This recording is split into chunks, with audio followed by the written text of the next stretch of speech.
Hi ladies, I have graded your practicum logs and your reflective exercise 3 and have submitted feedback for you either in Typhon for your practicum log or in Blackboard for your reflective exercise. Be sure that you go in and read the feedback that was provided to you for both of those exercises. The practicum logs are coming along very, very well. You guys are definitely putting the pieces together. If you have questions or concerns about the feedback that you've been provided, please touch base. I was trying to think of like a general issues, and there really are not major issues. I think probably the area for the most opportunity for growth for many of you is the application section, where you are connecting your practicum experiences with the ANA scope and standards and your own growth and learning, and being able to show progression. That's a lot to do in a little space. So continue to problem solve and think about how you can demonstrate that more clearly and show all of those connections. But in general, you guys are doing a great job. I want to remind you to continue to track your goals and objectives. Which ones have you made progress on? Which ones have you met? Which ones have you not touched at all? My encouragement is to keep a hard copy of that somewhere in a notebook, somewhere handy, so that as you go through these practicum courses, you can jot yourself notes. The goal is that prior to your graduation, you have accomplished all of your goals and your objectives, and that you'd be able to explain how you've accomplished those and then what your timeline was. So be thoughtful about that now, and the earlier you start tracking your progression, the more easy it'll be more easy to do in 626 when you're trying to provide an artifact that shows that you've done that. And basically an artifact would just have the completion dates of that, and you will have to submit that for a portfolio artifact in 626. So just know that that's out there and start planning accordingly. Lots of good stuff you guys are doing in the practicum setting, so it's interesting to read. This week's reflective exercise is one of my favorite to read. I get to know so much about you and about your experiences and about the things that have touched your heart. One of you, I can't remember who it was, made a comment, I'm so sorry this is so long, and it is not uncommon for this paper to get unwieldy. I have noticed a relationship between a student's passion about the topic and the length of the paper. So many of you have so many wonderful memories that are related to being a servant leader, related to listening, related to being fully present, to crossing over, to being that wounded healer in those moments, and even understanding what our higher calling is. And you guys have really connected those concepts so well in this paper. I was really interested to see very often the things that are most poignant to us are the moments of birth and the moments of death. And that those concepts coincide very commonly in this paper. So I often read about your moments of being there when a newborn was born, or the loss of a newborn, or the end of life, whether it is a pediatric death or an elderly person's passing, and how important it is in those pivotal moments that we are fully present, that we are that we're the hands and feet of Christ. Love that you guys were able to deeply explore those insights. I also really appreciate those of you that said, I know this wasn't a great gesture, I was just there at the moment. I wrote some notes. Your classmate Brianna described a situation of an elderly woman who was just frustrated with not being able to eat her food, and that just the juggle of her schedule in rehab wasn't aligning well for her to just eat a hot meal. And when she was in her room, that the view she had, she was on an isolation precaution, the view she had was pretty limited. The steps that Brianna took to open her world, just moving her tray so she could look out the window and enjoy the sun, those seem as passing actions, or things that aren't really that big a deal. Those could change everything for that person in that moment. Rebecca wrote, dealing with a patient who had just been through a severe motorcycle accident, and how the recovery time after the loss of her husband from the same motorcycle accident, she was feeling almost unhuman, just feeling like she was just a blob in the bed. And Rebecca described the steps of providing a really good bath. Mentioned that she used the Bath and Body Works. Oh, it's the cherry one. Cherry Blossom, my least favorite Bath and Body Works scent, but that this woman loved it. It was her thing, and to take those moments to make her feel like a woman again, to make her feel alive, to make her feel human.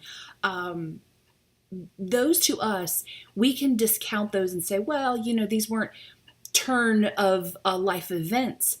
You never know. I'm going to encourage you to really think and pray on O'Brien's concepts of servant leadership, and that we employ those concepts and those steps in everyday life, that we do think, how can I serve others? We absolutely want to be there at the pivotal moments, but we also want to be fully present as nurses and nurse leaders in those still quiet moments. Those moments of loneliness that after all the family's gone and you're just lying in bed, who's there just to say, tell me about your day? Who's there to give a good foot rub?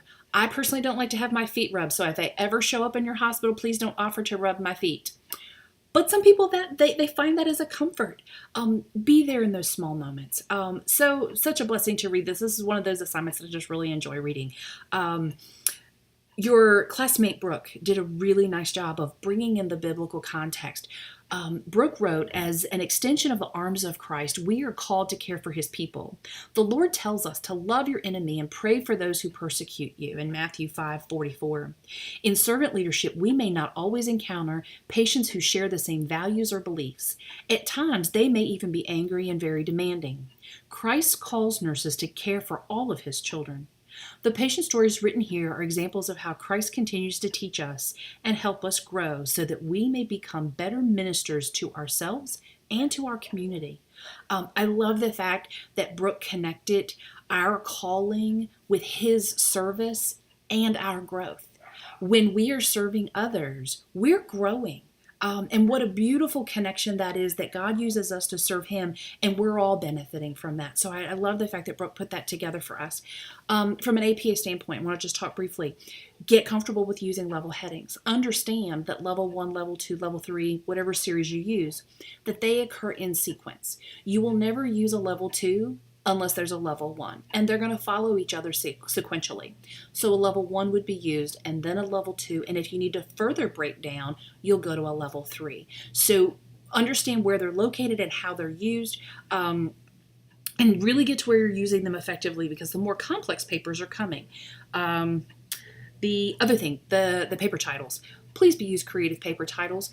Get into the habit of thinking about a brief introduction or brief phrase or brief title of your paper. Reflective exercise 3 is not descriptive of what the content is. I know I had a few students tell me that earlier courses that professors wanted you to label them so that it was easy for them to find. That's not, it's perfectly okay if they choose to do that. That is not congruent with APA, nor is it a really good writing practice. Get into the habit of thinking about what's this paper about and giving it a concise, meaningful title. That is a practiced skill. So I do want you to start using those, making that effort. And okay, those were the two big ones. All right, let's shift gears and talk just a moment. Week 7, you've got a discussion board this week. This week was intentionally left a little bit light so that you could begin to read and do an analysis of the work for week 8. Week 8's a short week. So as you're working through your discussion boards, do those on time, get those in, but also begin to read the reading that is assigned for your servant leadership paper. So it's your spiritual philosophies paper. You are asked to do the analysis of the 10 spiritual rules of the road, which are Porter, O'Grady, and Malik's, and then the nurse servant leadership themes, which are from O'Brien. So these are one's a group of tenets, one's a group of principles. You're going to be comparing and contrasting the similarities and differences of those principles and tenets. That is not a summary. Okay, so you're going to do a brief introduction about the general concepts included, and then you're going to begin to talk about or write about what in these tenets and principles is similar, how are they thematically similar, how are they relevant to each other, and then how are they different. Your prompts are pretty clear in this assignment. The misstep students use is they don't spend time thinking thoroughly about the concepts. They begin writing before they fully understand what they're writing about. I'm going to encourage you to sit down and really read those chapters, get a blank sheet of paper, and do a word mapping or a web. Make a list of them and connect them with circles and lines. Really think through, how are they related? Do that brainstorming before you sit in front of your computer so that you have properly analyzed and grouped the concepts in a meaningful way. And then you're going to write about them and how they apply to nursing leadership and how they apply to servant leadership. The key step is spending that time brainstorming and really understanding the concepts. Once you've done that, you're going to be writing. Your final paper should have level 1, level 2, and level 3 headings. If you do not have level 1, level 2, and level 3 headings, you are probably not providing enough detail. The other thing that you're going to use in, in all likelihood, is you're going to be using combined in-text citations. And that means that when groups of authors agree on a topic, you'll discuss that topic in a sentence, and then you'll put the group of authors in a combined in-text citation, and they'll be put in alphabetically. So you'll do the group of authors, the first one, alphabetically, put their date, a semicolon, the next group of authors, the date, and then the semicolon, and you keep going. Your APA manual is very clear in the guidance on how to do combined in-text citations. If you are doing this paper well and you are doing a graduate level synthesis and analysis of Porter, O'Grady, and Malik's work as compared to O'Brien, you're going to have a well-developed paper that's going to use all 3 of those headings and will have combined in-text citations. Start doing your research now. Start really understanding the concepts this week. Play with the material before you have to write next week about it, okay? If you have questions or concerns, use the Ask the Professor link first, and then send me an email personally if it's something specific to you. Otherwise, common questions are often put those in the Ask the Professor link. That'll make it a little easier so that I'm not answering the same question multiple times. So as you can tell, Madeline came in. Playtime outside is over, so I'm pretty sure that means that it's my turn to make dinner. Let me know if you have questions or concerns. Know that I'm praying for you, that I'm thinking about you. If there's something that I can do to support your success, I'm here. Just give me a call or send me an email. Otherwise, I'll look forward to reading your discussion boards next week. Y'all take care.